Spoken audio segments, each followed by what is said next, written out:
Now let's turn to the challenge of climate change and energy sources. Our science correspondent Miles O'Brien is asking, can alternative energy sources really help? Let's take a ride, shall we? All right, so what is this? It's a Toyota Mirai fuel cell vehicle.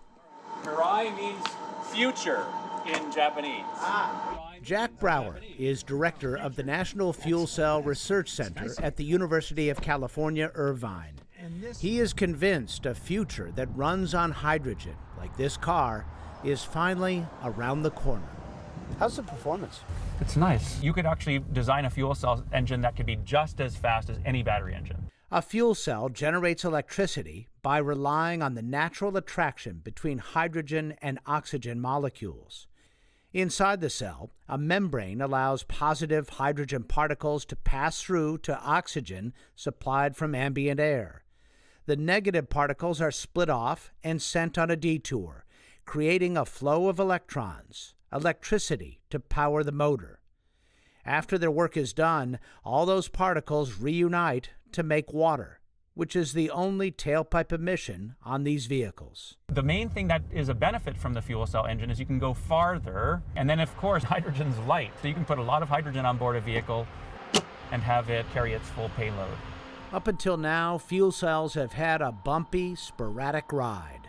First imagined in 1839, they finally moved into a real-world application in the 1960s, when NASA developed them as a way to generate electricity on Apollo spacecraft. Then, 40 years later, President George W. Bush pledged more than $1 billion in federal funding to spur widespread adoption of hydrogen fuel cell cars.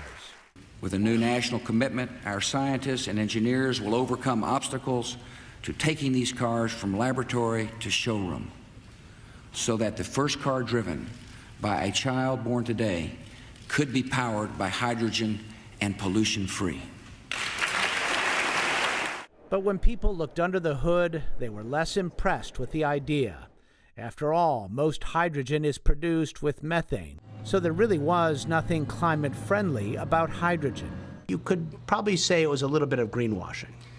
Yeah, I would agree with that. And it kind of tainted hydrogen a bit, if you will, as something that enables fossil to keep going. But they never stopped going here, and now are drawing renewed attention and funding. The reason? Cheap and increasingly plentiful wind and solar power generation make it possible to employ renewable electricity to split water molecules, making hydrogen carbon-free, so-called green hydrogen. Is there currently a hydrogen renaissance in your view? Absolutely there is. Almost all jurisdictions that have objectively considered how do we achieve zero emissions in all end uses, they've come to realize that the features of hydrogen are required for making all of those sectors zero emissions. Required because batteries alone will not get us there. Planes, trains, ships, and trucks need less weight and longer range than batteries will likely ever provide. At the Port of Los Angeles, Toyota is road testing some fuel cell powered trucks. All right, here we go. Veteran driver Danny Gamboa gave me a spin. He's been evaluating hydrogen fuel cell trucks for the past 5 years. So this truck is different because it, as you can tell, it's a lot quieter. Sure is. It has a lot more torque and power, and it doesn't pollute. So the only thing coming out of the tailpipe is water. For Gamboa, this project is personal. On an average day, 16,000 trucks haul freight in and out of the Port of Los Angeles. He and his family live nearby, and all of his kids have asthma. I think that the frontline communities shoulder the burden of the truck emissions, and they get very little help.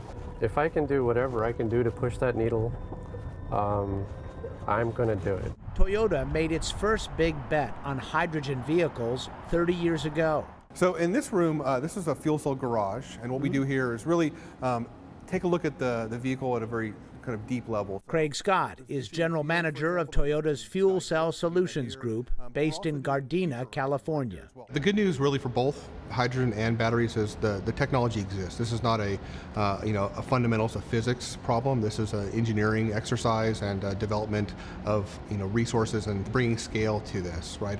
When you're moving away from the incumbent that's been around for 100 years, there are going to be costs associated with that. California provides incentives to address the chicken and egg issues. Jack Brower took me to one of the 45 hydrogen filling stations in the state.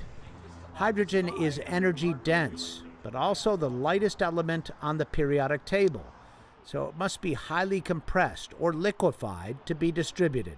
It will always be more expensive than gasoline to move around in society. This is why the infrastructure is the key, because if we can have these built, many of these built, and we can actually make a whole bunch of liquid hydrogen and deliver it this way, it'll become less expensive. Getting to that point is driving a lot of work here at the National Renewable Energy Laboratory in Golden, Colorado.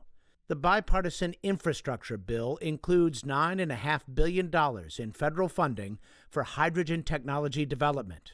The Department of Energy is spearheading an effort to seed the market with hydrogen distribution hubs across the country. I think to go big, to really get toward a national hydrogen network, the government incentives and government support and partnership are critical. So this is the Energy Systems Integration Facility. Mechanical engineer Keith Whipke runs the Fuel Cell and Hydrogen Technologies Laboratory here. What are you working on in your lab right now that's going to make this all happen? Definitely the number one goal is to make hydrogen cost less to produce it. There's an ambitious hydrogen shot goal to get down to $1 per kilogram in 1 decade. Solar and wind took 30, 40 years to get to where they are now. We need to do the same thing with hydrogen in just 10 years. They are refining every aspect of hydrogen production. Here they are testing new materials and techniques to improve the performance of devices called electrolyzers that can pull hydrogen out of water. The magic is in how do you do that with as least electricity as possible. And that's really where our research is. To complete the picture, they are building an extensive wind and solar farm to power hydrogen electrolysis.